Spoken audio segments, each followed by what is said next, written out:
All right, welcome to the fourth and final review of the evening. Up this time is Drop System Breach. Welcome to Drop.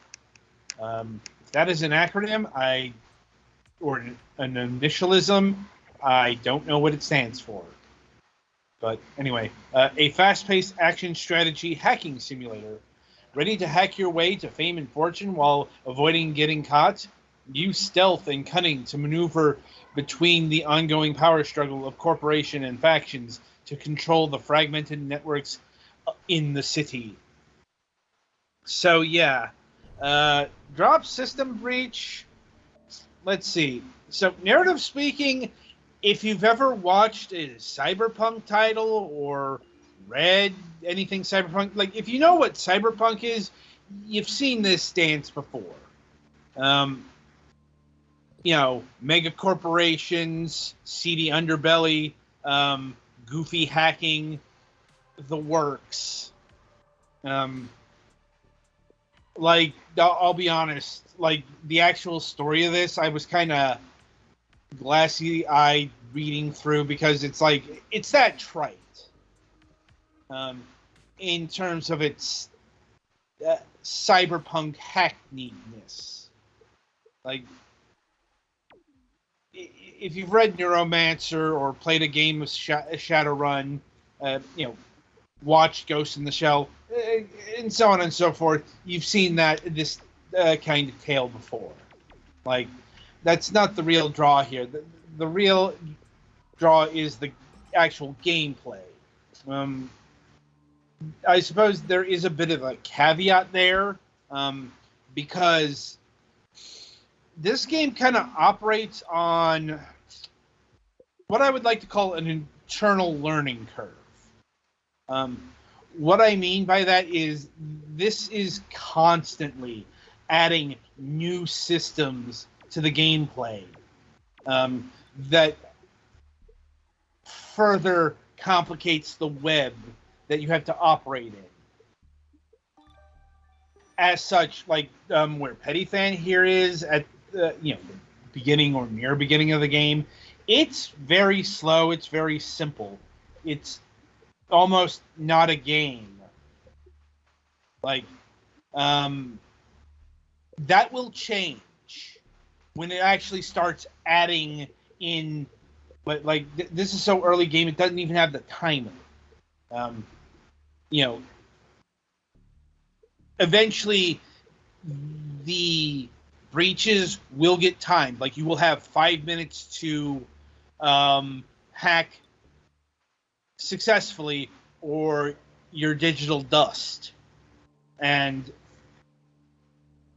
there will be other complications like firewalls or firewall breachers. There will be the signal that goes through the network and drains your firewall health. And much later on, there will be various kinds of gates and overload programs and so on and so forth. Like where I was, it was actually getting a bit daunting. There were so many systems already in place, and it wasn't done yet. Admittedly, I did not have as much time as I would have liked to on this title. But I think that is the biggest sticking issue against this game. It takes a while to get going. But once it gets going, it really gets going. And as far as the actual hacking, that actually changes from hack to hack. Like, some missions, you will have to go and download a file off of the server. And another one is you're going to have to download all of the raw data from a network. Or another one is you're going to have to install spyware on a certain individual or class of individuals, and so on and so forth. And that's important to note because, like I said, as the systems get more complicated, prioritization becomes a factor. That is to say, what your actual mission is what you're going to have to engage in, because if that goal isn't highlighted, then it becomes a dummy system. Like, if you're not supposed to be installing spyware on a certain individual, for example, then you're probably not going to bother with that particular subset of systems, unless there's an extra reward for it. And there usually is a primary objective and then a secondary objective for the amount of credits or whatever the dollar thing is here, the money of the world. And you want to get money because that allows you to get better hacking tools, better firewalls, faster equipment, stuff that will allow you to do your job better.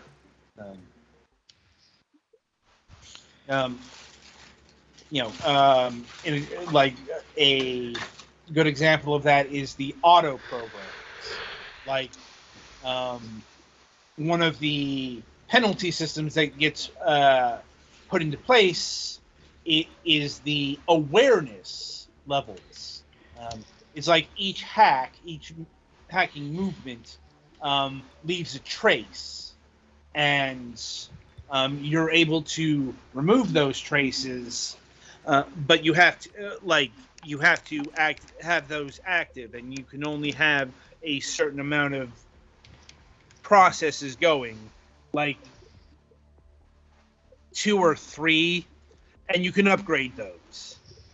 But another upgrade you can buy is like the auto download, or whatever they called it, that allows you to automate that process. Or there's another that will allow you to download data faster, and so on and so forth. It's all very logical and practical, if a bit dry, which is how I describe the overall game in terms of its functionality. It's aesthetic. Once again, it's more modern cyberpunk, I'd say, than, say, 90s cyberpunk, which means a lot more vaporware and a lot less techno in your soundtrack. And that is a thing that has varied somewhat over the ages.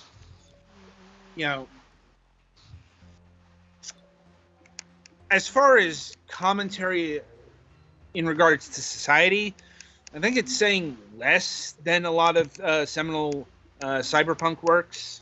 It is trying to go for the punk side of cyberpunk in addition to the cyber side.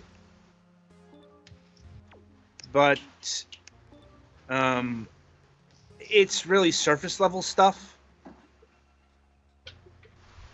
But it's like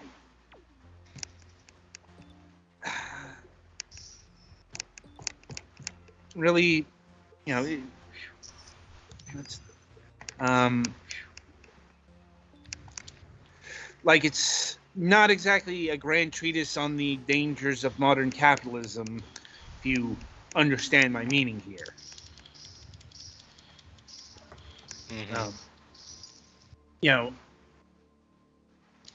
It's less than just it's more than just cyberpunk aesthetics, but it's less than actual social commentary. Or if it is, it's just really boring. Like I said, the actual cyberpunk stuff, it's very rote. I don't know, perhaps that's a bit of a paradox here, but I like the hacking simulator stuff more than the cyberpunk stuff. Mm-hmm.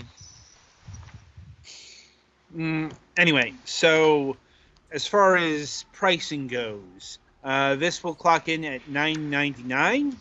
The soundtrack is available separately. Again, no, this has a combo package for $14.25. The soundtrack is $4.99.